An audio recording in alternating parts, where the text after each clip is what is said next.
Hi everyone, my name is Bo, and today, with the help of my friends Sarah and Shelby, we are going on an exciting adventure to Stapleton's Central Park and 29th Avenue Town Center. I'm going to help Sarah and Shelby explore the safety, accessibility, amenities, and uses of each space. But before we embark on our adventure, Sarah's going to tell you a little bit about our first site, Central Park. Thanks, Bo. Just as Stapleton is one of Denver's newest neighborhoods, Central Park is also one of its newest parks. Central Park opened in 2007, and at 80 acres, it is Denver's third largest park. Nearly half of these 80 acres were designed to reflect the high plains of the Rocky Mountains, composed of native grasses, wildflowers, shrubs, and a variety of tree species, while the remaining parkland contains a large grassy field, a 1-acre playground, a pavilion, a recreation center, an interactive water feature, and a small pond. Bo, are you ready to check it out? Let's do it! Our first stop is Central Park's Dr. Seuss-inspired playground.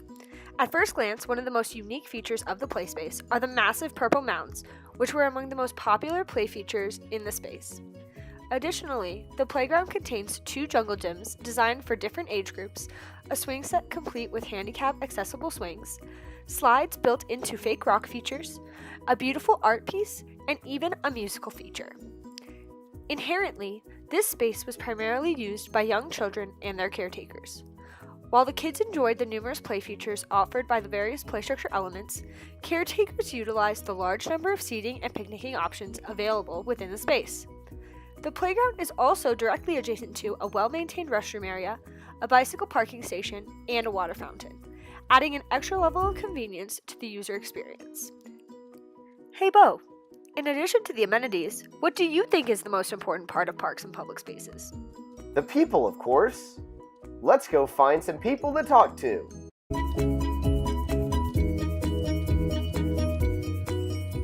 It's a great space for kids and fun for parents to bring their kids here.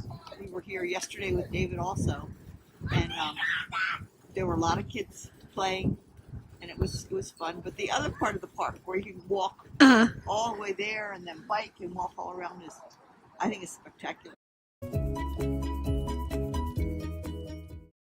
I mean, people come here all the time, and it's never, every time we go there, never like feeling real busy.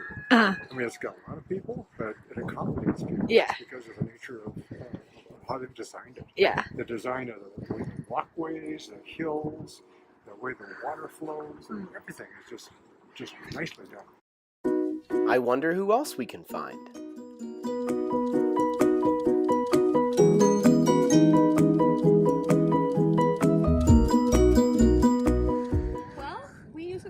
Many things. First, our kids play soccer on the other side of this area, so that's one thing. And then my kids just love this park just because they have those bumpy mountains and hills. So that's pretty much, they just like to, they don't use a lot the swings and stuff like that. They just love the bumpy little hills and stuff there. Like today we brought our bikes and scooters, so we alternate between playing on the playground and biking and speeding around.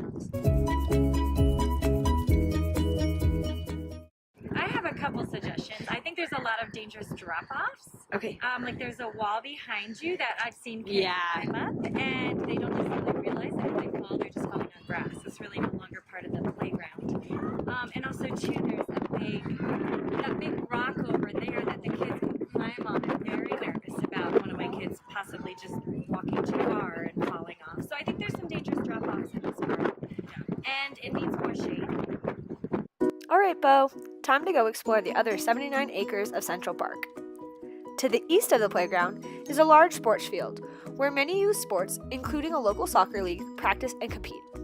However, despite having many seating options along its edges, the field lacked both shade and water fountains, making it difficult to fathom competing in or watching any sporting event during the summer months.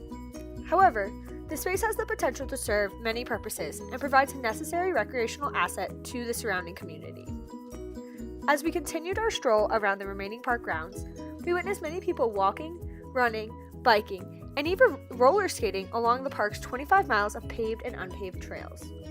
Along many of these paved trails were additional seating options, picnicking areas, and an extensive lighting system, adding to Central Park's already long list of amenities. We even noticed that along the unpaved trails, Denver Parks and Rec was using the space as an opportunity to develop native landscapes and wildlife habitats within an inherently urban landscape. Unfortunately, the park also attracted some undesirable wildlife. Canadian geese were concentrated in large numbers throughout the grassy areas and a small pond on the east side of the park, leaving a layer of goose droppings along the ground. While Bo seemed to enjoy this fact, it detracted from the park experience, limited the seating options, and made the space feel unhealthy in many spots. So Bo, after our assessment, what do you think about Central Park? Wow, Sarah, it sure was fun exploring Central Park with you and Shelby. But before I reveal my final thoughts, let's head over to our second site, 29th Avenue, Town Center, and Founders Green. Hold on, Bo. Before we get into checking out 29th Avenue and Founders Green, let me give the viewers a little more background and information on the spaces. Referred to as Stapleton's social epicenter, 29th Avenue and Founders Green are a 213,000 square foot mixed-use retail, business, residential, and recreational district on Stapleton's eastern border. The space was constructed in 2004 as one of the first developments in Stapleton. The retail corridor includes businesses such as an ice cream parlor, a bike shop, yoga studio, public library, and much more. In addition, Founders Green provides users with spaces for activities such as dog walking and picnicking, while also hosting popular events such as farmers market, movies on the green, and concerts in the summer. Bo, let's go explore! Our first stop along 29th Avenue is Founders Green. Founders Green is a 70,000 square foot green space between the 29th Avenue shops and residential condominiums. During the winter, Founders Green provides residents with an open space for use on sunny days, yet is much less active than during the warmer months of the year. In summer, the space is constantly full of children playing, adults socializing, and plenty of programming. The Stapleton Master Community Association hosts events like the Farmers Market and movies, as previously mentioned, as well as Stapleton Beer Fest, an antique market, wine tasting nights, and concert and plays on the green stage. Hey Bo, let's ask this lady how she uses this space. So how often do you come out here? Twice a day, every day. Okay, so you just use it for playing with your dog, or do you come here for eating, hanging out with friends? Both, mainly for her though. Okay, do you live nearby? Okay, so you walk here every day. Awesome. Do you think you use it more in the summer or the winter? Both. Okay. It's just the outdoors, no matter what. Are there any complaints you have about the space? Anything wrong with like the safety or the design? No, I love it. Okay. Cool. Yeah. Do you come to like the programmed events during the summer? I know there's a farmer's market. Which ones are your favorite? Farmers market, for Awesome. Sure. Yeah. All right, I think that's it. Thank you so much. That was great, but I wish I could be playing catch with them instead of doing this project. Sorry, Bo. How about we take a look at the rest of 29th Avenue? The remaining portion of 29th Avenue is mixed business, housing, and retail space bustling with busy pedestrians. Much of the retail space is focused on encouraging an active lifestyle and promoting connections with other residents. For example, the shopping center has a Curves, yoga studio, a bike shop, Orange Theory, Pure Bar, and a Superfruit acai bar. All these spaces not only encourage healthy lifestyles, but also give users the potential to meet with those with similar interests. In addition, the retail is also host to a number of restaurants. We saw many groups of people heading into these spaces with friends and relaxing on the outdoor patios. These social businesses are a perfect example of third spaces, which are social environments that separate from the home and workspace and serve important roles in everyday life. The Stapleton Library, also located on 29th Avenue, is another example of a third space for people to meet with friends or enjoy solo reading time. 29th Avenue is also home to many healthcare businesses, such as physical therapy, a women's center, and a general physician's office, providing walkable doctors to the 75,000 residents of Stapleton. When it comes to housing, Stapleton is known for its diverse options and prices. 29th Avenue is home to 1- and 2-bedroom apartments buildings above the retail level. These apartments can provide more affordable options to those who want to enjoy this new urbanism community. In addition to the sheer number and variety of shops, businesses, housing, and activities along 29th Avenue, many of these locations made a significant effort to make visitors feel as though the space was inclusive and welcoming to all. We saw many storefronts with open to all signs produced by the ACLU, welcoming guests of all identities into the space without judgment or discrimination. Oh look, let's ask these people what they think of the space.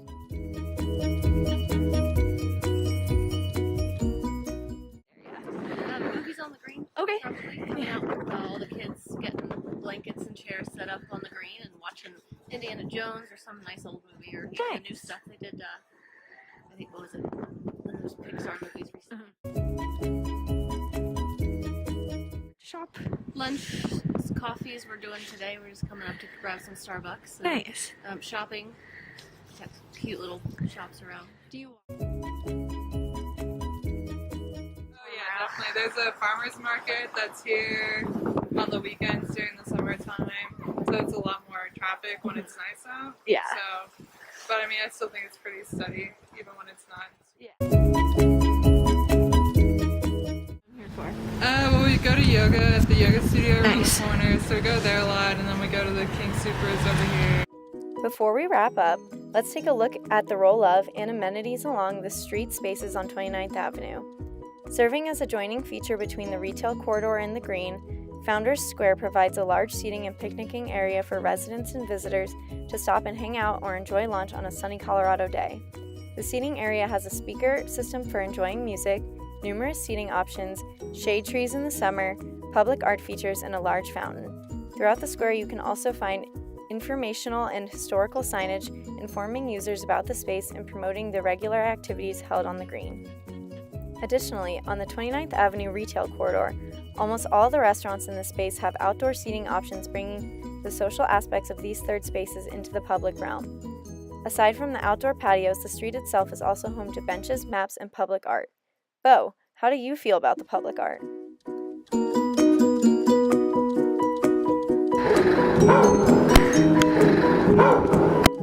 Yikes, I guess it's fair to say you are not a fan of the art. But how do you feel about the space in general? Let's compare it to Central Park.